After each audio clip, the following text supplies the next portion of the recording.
Pranam Acharya Ji. Ji. Uh, Acharya Ji, my question is how to break free from seeking external validation. I keep repeating the same mistake again and again. Where am I going wrong?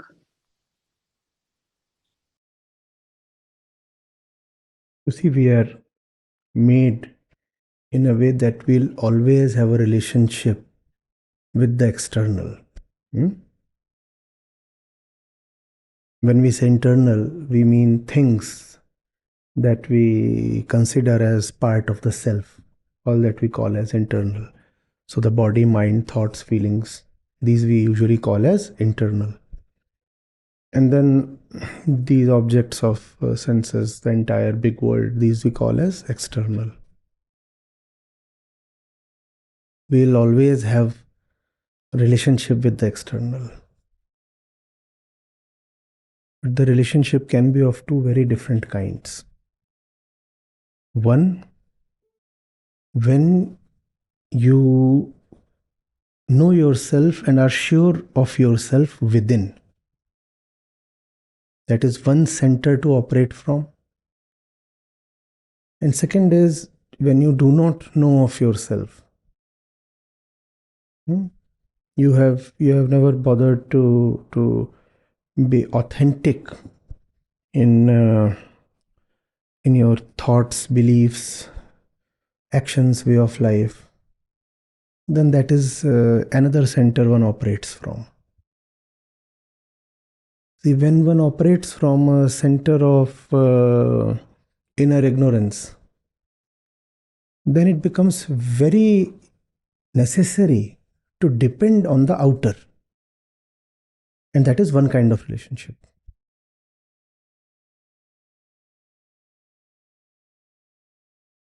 You can be greatly related to the other, very strongly related, very inexorably related to the other. And yet you could be related from the wrong center. You could say you could be related because of the wrong reasons. The relationship can be very strong. The strength of the relationship may not necessarily be an auspicious thing. You can have very, very strong relationship with the external, and yet it could be from a very wrong center. And what do we mean by wrong? The center of inner ignorance. So I'm not sure of myself. So obviously I have to relate very strongly with you.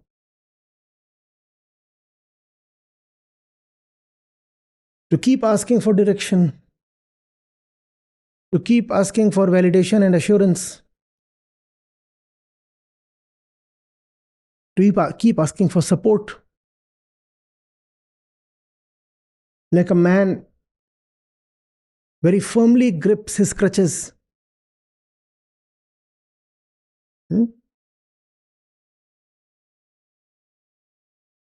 When you are not sure of the steadiness of your gait, the firmness of your walk, then have you seen how you very strongly clutch to something which you won't usually do? It is your weakness that becomes the strength of the relationship. Inner weakness starts showing up as the strength in the relationship. That's a very deceptive thing. All that you will see is a strong relationship. But what it is symptomatic of is a weak interior. What is visible is a strong relationship. And what it signifies is a weak interior. That's usually the case.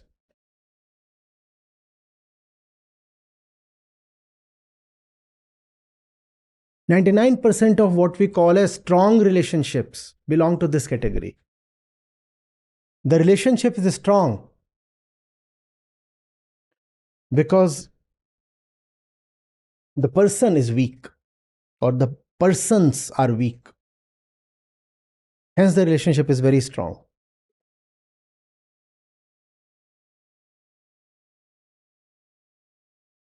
The association with the other is mighty, forceful, because realization of the self is very weak. This should be cause for alarm. But that's not how human beings are. We look at the surface of things and draw our conclusions from there. So, two persons walking hand in hand, gripping each other very firmly, that to us is necessarily a good thing. Hmm? A consequence of this sometimes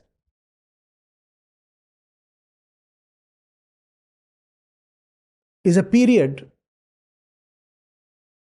in which the delusion of such a relationship is broken. It would be from time to time, because such a thing cannot be sustainable. So, for a while, you will find a person looking indifferent towards the world. We start thinking that this is a new kind of relationship with the external. The first kind of relationship was when you were strongly related to the other, sought his approval, his guidance, his support, everything. The other kind of relationship, we think so, is when you don't care about the other and you say, nothing doing with the world and I'm on my own. But both these relationships are from the same center, the center of ignorance. And one is a consequence of the other. One oscillates between these two. You come too close to an object, obviously there would be disillusionment, and then you would swing away like a pendulum. And for a period, it would appear that you are in a state of dispassion. Vairagya. I'm done with the world. No, you are still operating from the same center. So these two relationships are mirror images of each other. Let us not be fooled. But we said relationship is possible from another center as well. What is that other center? That is the center of inner assurance. 1,000 times I've looked at myself, talked to myself, observed myself, not once but continuously. And from there, I have seen my inner patterns. I have seen my fears. I've encountered my inner demons.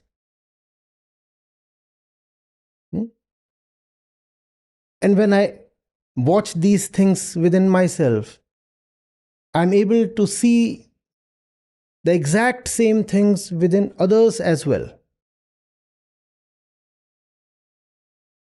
But others probably are not watching it for themselves. I've decided that this is important, the watching, and I'll do it. I'm watching it.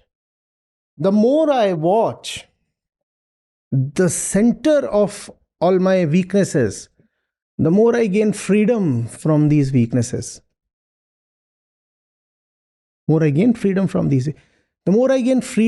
my inner weaknesses, the more I get freedom from the need to depend on others.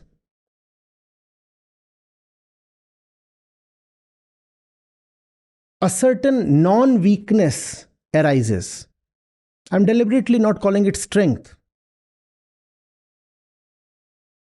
It is closer to sahajta, just a free flow of consciousness. Strength is just too aggressive and too outwardly directed. So we can probably avoid it for now, or maybe we need not avoid it. Getting it? There is a freedom from fear and a freedom from the care of consequences. So now I need not depend on others. Now I need not have a relationship with others, need not have. But just as I could see my own inner situation, I can also see that similar situation prevails in others. And from this, a totally different kind of relationship is born. Again, I hold hands, not with the purpose of gaining strength, but with the purpose of offering strength.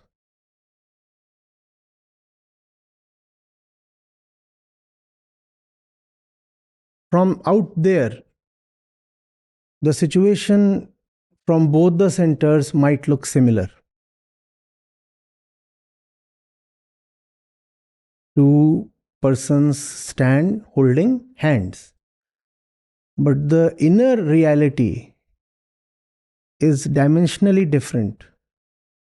In one case, you were holding hands because you were just so weak you could not be independent. In the other situation, you are so strong that you can afford to be independent, but real strength, sahajta, non weakness, that real flow of consciousness, real strength, brings compassion in its wake.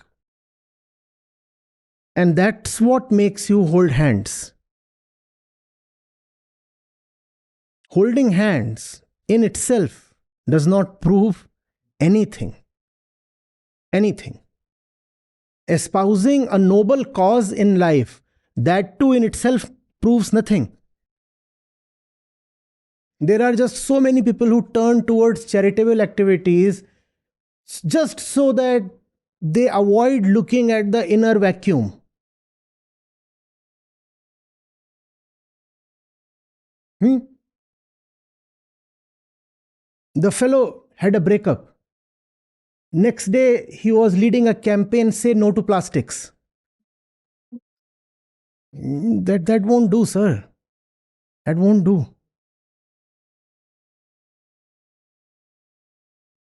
Hmm? The day you find somebody else, you will be throwing plastics and rubber all around. Hmm? Ah.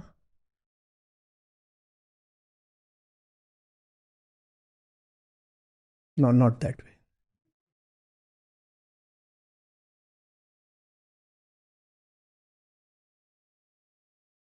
Operating from the right center, that's what matters. Otherwise, you might hand holds with a man, an object, a woman, a cause, an animal, anything. It just does not end rightly.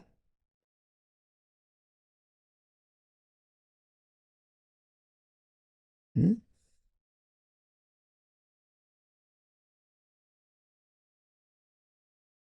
You could call it boring or you could call it very interesting how everything ultimately boils down to the point you are operating from. Are relationships good? I don't know. Are relationships bad? I don't know. Depends on where you are coming from. Depends on where you are coming from.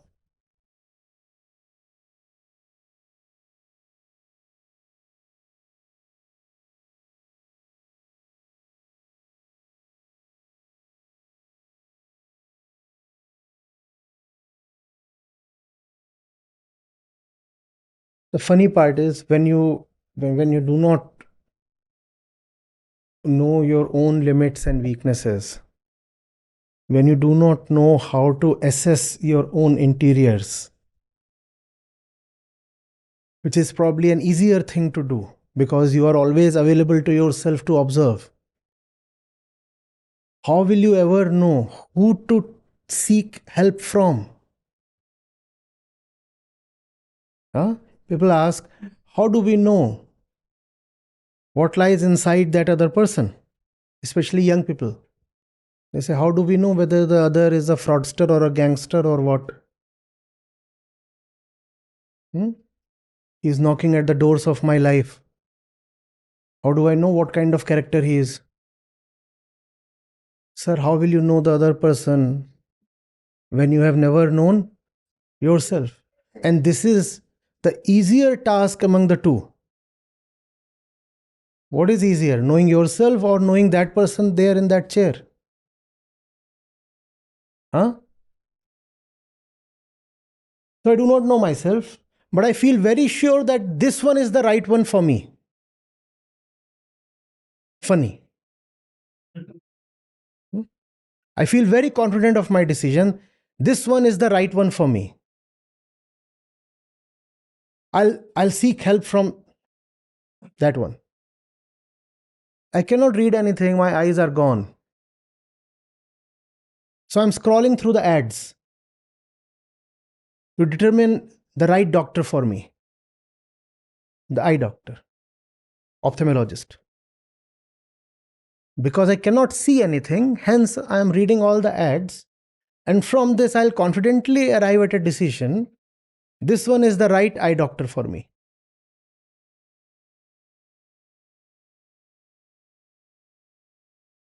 And we managed to feel very confident, no? Finally, we had the right vibes, and relationship progressed in such a natural and effortless way. We knew we were for each other and such things, and. So, do you even know what effortlessness means? Intuitively, we feel made for each other. So, do you even know what intuition means? But there is a certain security in feeling confident. So, we give ourselves that liberty. Just say, I feel confident. Just say, you'll feel so good. The ego is so afraid of uncertainty. Loves to declare, I am now confident.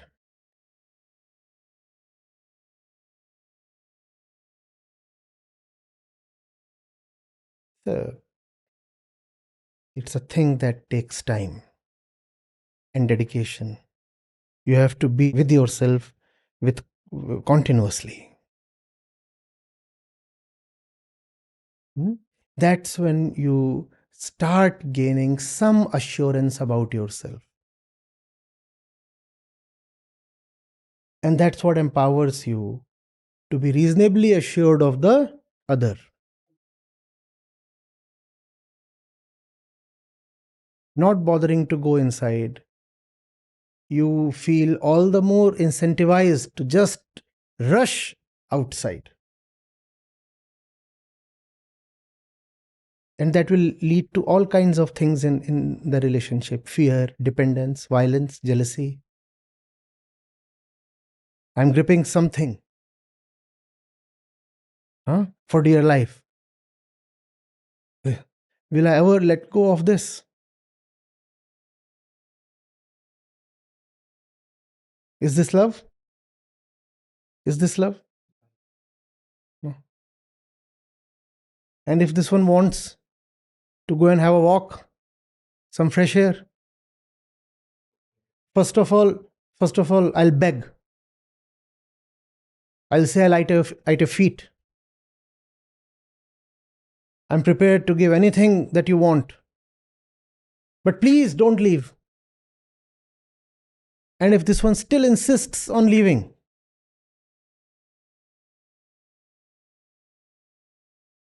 and why not? My life depends on this. This leaves, my life leaves. Why will I allow my life to leave? I would rather. Is there anything as violent as love? That's why. Because what we call as love is nothing but an expression of the inner darkness. Inner darkness turned into a relationship. That's what we call as love. Is this somewhat answering the question? Yes, Ji, Acharya Ji. Thank you so much. Welcome.